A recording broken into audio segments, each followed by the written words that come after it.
வணக்கம் நண்பர்களே. XL with AR சேனலுக்கு உங்களை அன்போட வரவேற்கிறேன்.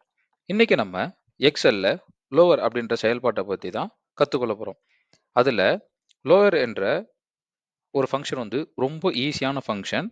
ஆனால் ரொம்ப யூஸ்ஃபுல்லான ஒரு ஃபங்க்ஷனும் கூட. இது ஒரு பர்டிகுலர் வேர்டையோ இல்லை ஸ்ட்ரிங்கையோ லோயர் கேஸில் மாற்றிடும். லோயர் கேஸ் இன் சென்ஸ் சின்ன சின்ன எழுத்துக்களாக மாற்றி கொடுத்துரும், இல்லைனா ஸ்மால் லெட்டரில் மாற்றி கொடுத்துரும். இதோட ஃபங்க்ஷனை பற்றி பார்ப்போம்.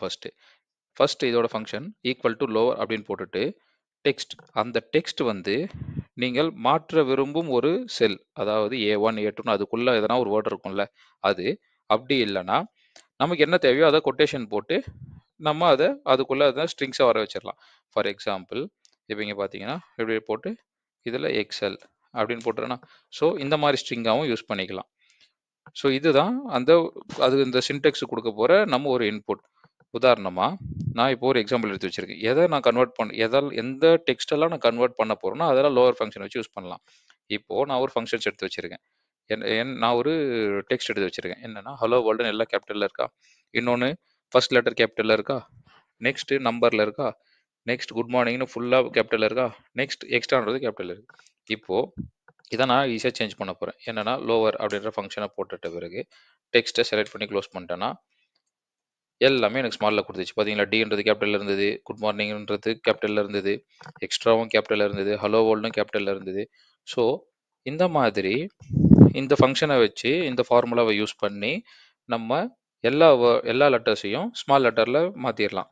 இப்போ உதாரணமாக இது எங்கெல்லாம் யூஸ் ஆகும்னு பார்த்தீங்கன்னா, இப்போ பேங்கிங் செக்டார்ஸ்லையோ இல்லை கஸ்டமர் கிளைண்ட்ஸ்லையோ இல்லைனா ஏதாவது ஒரு பர்ச்சேஸ் ஆர்டர் அந்த மாதிரி எல்லாமே வந்து கேபிட்டல்லையோ இல்லை அந்த மாதிரி இல்லைன்னா ஒன்று கேபிட்டல் ஒன்று ஸ்மால்னு கொடுத்துருப்பாங்க. ஆனால் நம்ம கம்பெனிக்குள்ள நம்ம எஸ்ஏபி அந்த மாதிரி ஏதாச்சும் யூஸ் பண்ணுறோம் அப்படின்னு வச்சுக்கோங்களேன், அதில் வந்து எல்லாத்தையும் ஸ்மால் இன்புட் கொடு இல்லைனா கேபிட்டல் இன்புட் கொடுன்னு சொல்லிட்டு தான் நமக்கு வந்து நம்மளோட ஃபார்மை வந்து ரெடி பண்ணி வச்சுருப்பாங்க.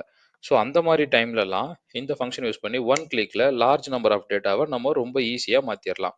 இது ஒரு ஃபங்க்ஷனாக நம்ம இன்னும் யூஸ்ஃபுல்லாக சொல்லணும்னு பார்த்தீங்கன்னா, லோயர்ன்ற ஒரு ஃபங்க்ஷனை வந்து ஒரு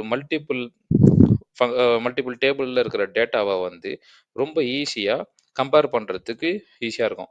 உதாரணமாக பார்த்தீங்கன்னா, நீங்கள் வேறு வேறு இன்ஃபர்மேஷனை கொஞ்சம் ஸ்பேஸ் விட்டு எல்லாத்தையும் ஒரே மாதிரி ஒரே ஸ்ட்ரக்சரில் காட்டுறதுக்கு இந்த லோயர் ஃபங்க்ஷன் யூஸ்ஃபுல்லாக இருக்கும். ஃபார் எக்ஸாம்பிள் சொல்லணும்னா, இமெயில் ஐடி இருக்குது. ஃபார்முலாவில் என்ன பண்ணிவிடுவாங்க, எல்லாம் கேப்ஸில் போட்டு கொடுத்துருவாங்க, இல்லைனா ஃபர்ஸ்ட் லெட்டர் கேப்ஸில் போட்டு கொடுத்துருவாங்க. ஸோ அதையெல்லாம் நம்ம ஈஸியாக ஒன் கிளிக்கில் நம்மளோட ஸ்மால் கேஸில் யூஸ் பண்ணிட்டு அதை நம்ம டேட்டாவில் அப்லோட் பண்ணி விட்டுடலாம். ஸோ இந்த மாதிரி இதுக்கு யூஸ் ஆகும். அதே மாதிரி இந்த சர்நேம், லாஸ்ட் நேம் இந்த மாதிரிலாம் கொடுத்துருப்பாங்க. ஸோ அதையெல்லாம் நம்ம லோயர் கேஸில் மாற்றிட்டு செக் பண்ணுறதுக்கு இது ரொம்ப யூஸ்ஃபுல்லாக இருக்கும். இல்லைனா பர்ச்சேஸ் ஆர்டரில் ஒரு நேம் இருக்கும்.